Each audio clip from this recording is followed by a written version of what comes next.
नमस्ते सबैलाई स्वागत छ जिरो थवाङ ब्लगमा। आज मिति 2082 10 महिना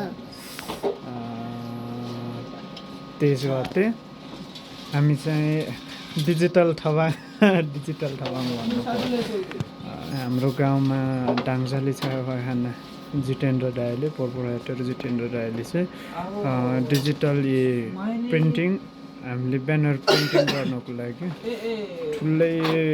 ठुलै साइजमा चाहिँ प्रिन्टिङ गर्न मिल्ने प्रिन्टिङ ल्याउनु भएको रहेछ। आफू यता फोनमा कुरा गर्दै हुनुहुन्छ दाइले चाहिँ आजै ल्याएको हुनाले फिटिङ गर्दै र कसरी गर्नुपर्छ भनेर सिकाउनु भएको रहेछ।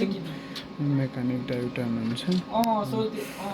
त्यसपछि अब चाहिँ हामीले आवश्यकता अनुसारको हामीले यही थबाङमै ब्यानरहरू तयार पार्न सक्छौँ। लगभग 6x4 फुट स्क्वायरको चाहिँ लगभग 50-60 रुपियाँ पर्न जाँदो रहेछ। फुट स्क्वायरको लगभग 6x4 लाई चाहिँ मूल्यमा हेर्दाखेरि एसडी प्रिन्टिङमा मूल्यमा हेर्दाखेरि 50 रुपियाँको दरले हेर्ने हो भने भारसै जति पर्न जाँदो रहेछ। लगभग ठिकै हो। यतिमा भनेपछि चाहिँ ठिकै रहेछ भनेपछि मूल्य पनि एफोर्डेबल खालकै रहेछ। हामीले एफोर्ड गर्न सक्ने खालको मूल्यमा चाहिँ हामीले आफ्नै गाउँ थबाङ गाउँपालिका वडा नम्बर 2 ठुलो गाउँमा चाहिँ हामीले अब प्रिन्टिङ गर्न सक्छौँ।